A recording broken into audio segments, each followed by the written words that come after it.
Hello साथियों, नमस्कार। मेरा नाम बिमला पाल।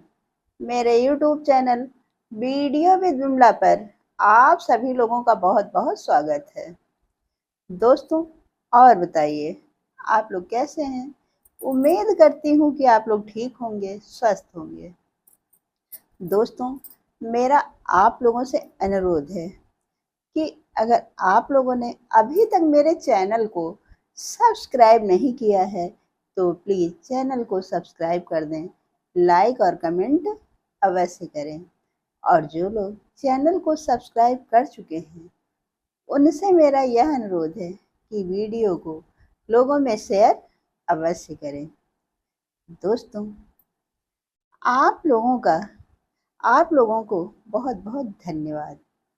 कहानी को कहानी में अंतिम समय तक बने रहने के लिए और वीडियो को मेरे चैनल को सब्सक्राइब करके वीडियो को शेयर करने के लिए।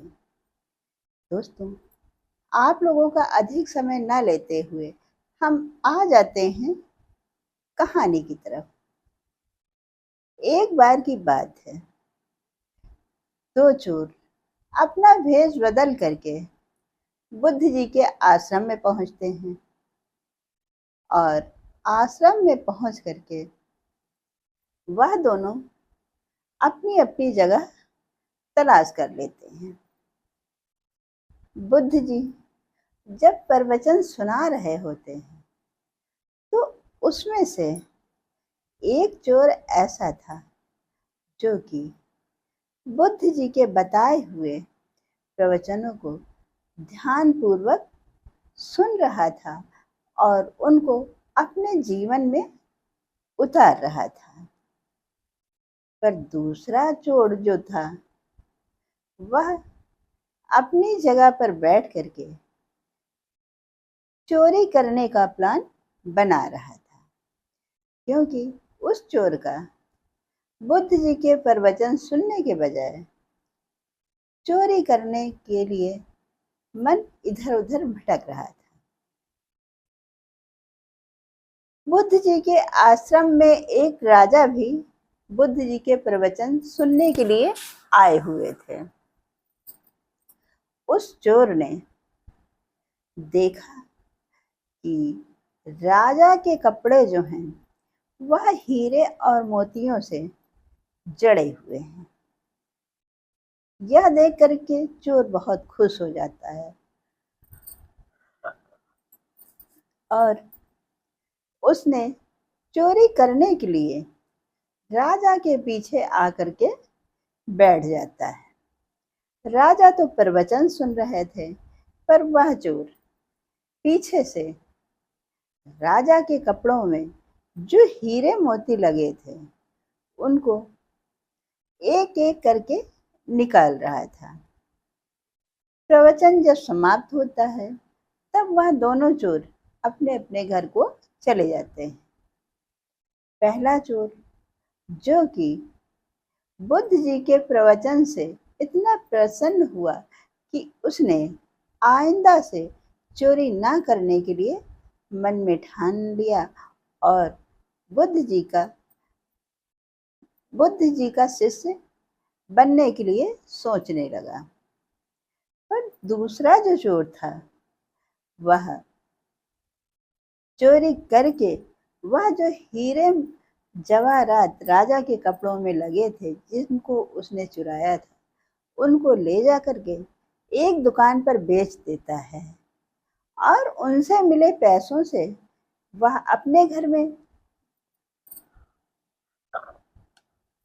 एक से एक व्यंजन बनवाता है और खाता है।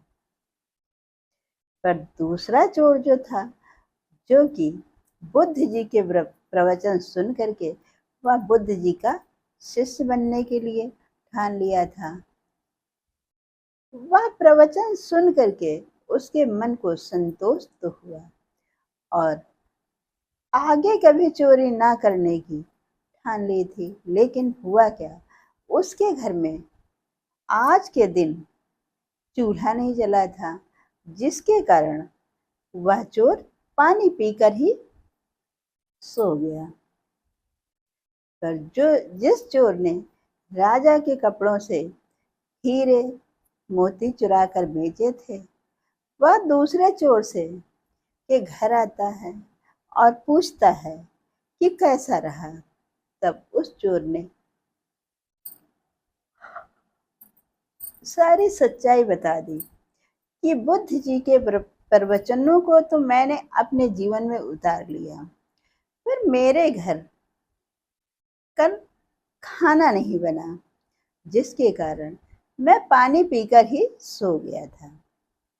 यह सुनकर दूसरा चोर हंसने लगा और कहने लगा कि मेरी मानो तो बुद्ध जी के प्रवचन सुन करके सत्यवादी मत बनो, तुम भी चोरी किया करो ताकि हमारे जैसे एक से एक व्यंजन खाने को मिले। यह सुनकर के वह चोर कुछ नहीं बोलता और अगले दिन वह बुद्ध के पास जाता है और जा करके बुद्ध जी से कहता है कि प्रभु, मैंने आपके प्रवचन सुन करके चोरी करने का निश्चय कर लिया और मन में आपका शिष्य बन गया हूँ। पर हुआ क्या, आपके प्रवचन सुन करके मैं सत्यवादी तो बन गया हूँ, पर कल मेरे घर खाना नहीं बना। पर दूसरा चोर जो आया था, उसने राजा के कपड़ों से हीरे आदि निकाल कर बेच लिए, जिसके कारण उसके घर में एक से एक पकवान बन गया। आखिर में ऐसा क्यों?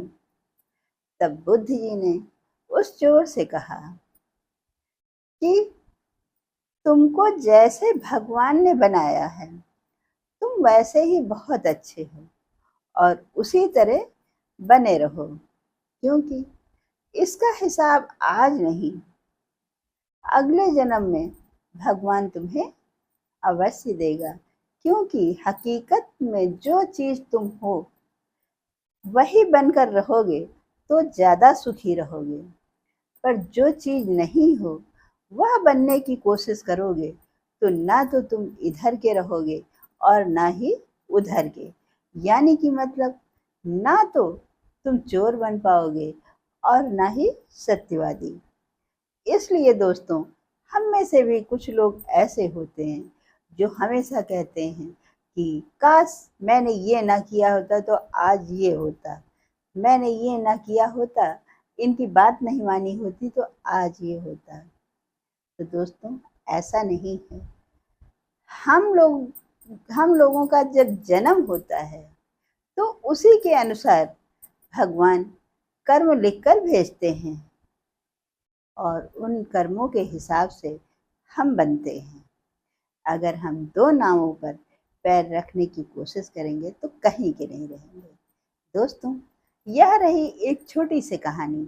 हम फिर मिलते हैं आप लोगों से अपनी अगली वीडियो में।